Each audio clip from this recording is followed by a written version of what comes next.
Good morning. আমরা এখন ready হচ্ছি। এই পুরো আদি কৈলাস যাত্রায় যে দিনের জন্য আমি সবচেয়ে বেশি অপেক্ষা করছিলাম, অবশেষে সেই দিনটা এসে গেল। সকালে উঠে সবাইকে গুড মর্নিং তো বললাম, তবে মনে মনে ভাবছিলাম সত্যি এটা গুড মর্নিং হবে কিনা সেটা বোঝা যাবে দিনের শেষে। সকাল 6টার মধ্যে আমরা নাভি থেকে রওনা দিলাম। আগের দিনের যে রাস্তা ধরে গুঞ্জি হয়ে নাভি এসেছিলাম, আজ সেই একই রাস্তা ধরে আরও উত্তরের দিকে জংলিংকং ও আদি কৈলাসের উদ্দেশ্যে রওনা শুরু করলাম। পাশ দিয়ে বয়ে চলেছে স্থানীয়দের ভাষায় গৌরী নদী। একদিকে কালো পিচের রাস্তা, অন্যদিকে সুউচ্চ পাহাড়, দূরে বরফে ঢাকা শৃঙ্গ, মাঝে মাঝেই চোখে পড়ছে ছোট ছোট গ্লেশিয়ার। মনে হচ্ছিল প্রতিটা বাঘ যেন নতুন একটা ছবি উপহার দিচ্ছে।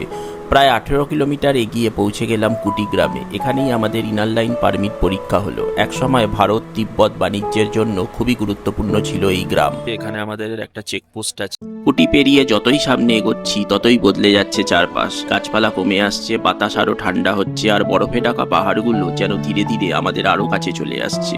হঠাৎ আমাদের ড্রাইভার সামনে একটি শৃঙ্গ দেখিয়ে বললেন, ওটাই গণেশ পর্বত। পাহাড়টার দিকে তাকিয়ে থাকতেই মিনিট কয়েক পর একটি বাঘ ঘুরে দূরে প্রথমবারের মতো চোখে পড়ল আদি কৈলাস।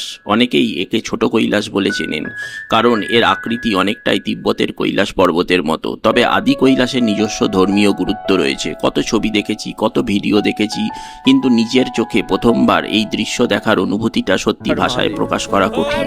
নাভি থেকে প্রায় 30 থেকে 35 কিলোমিটার পথ পেরিয়ে অবশেষে আমরা পৌঁছে গেলাম জংলিংকং বেস ক্যাম্পে। সমুদ্রপৃষ্ঠ থেকে প্রায় 15,000 ফুট উচ্চতায় অবস্থিত এই জায়গা থেকেই শুরু হয় পার্বতী সরোবরের ট্রেক।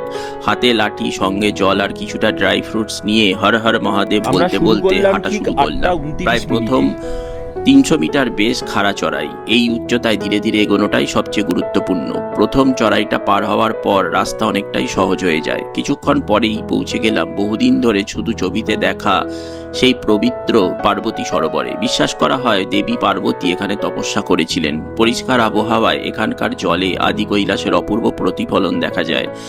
পাশের ছোট্ট শিব মন্দিরে প্রণাম করে আমরা আরও 3 কিলোমিটার এগিয়ে গেলাম ভীমকি খেতির দিকে। স্থানীয় কিংবদন্তি অনুযায়ী বনবাসের সময় পাণ্ডবদের মধ্যে ভীম এখানেই ধান চাষ করেছিলেন। অবাক করার বিষয়, এত উচ্চতাতেও আজও এখানে প্রাকৃতিকভাবে ধান জন্মায়।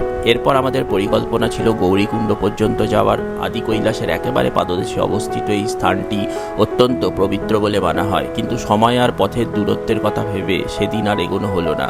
ফেরার পথে মনে হচ্ছিল আজকের দিনটা শুধু একটা ভ্রমণ নয়, একটা অনুভূতি। নাবিগ্রামে ফিরে যখন ঘড়ির দিকে তাকালাম তখন দুপুর গড়িয়ে গেছে। সকালে বেরোনোর সময় যে গুড মর্নিং বলেছিলাম, আবার সেটা মনে পড়ে গেল। নিজের মনেই হেসে বললাম, এবার সত্যিই বলতে পারি গুড মর্নিং। হর হর মহাদেব।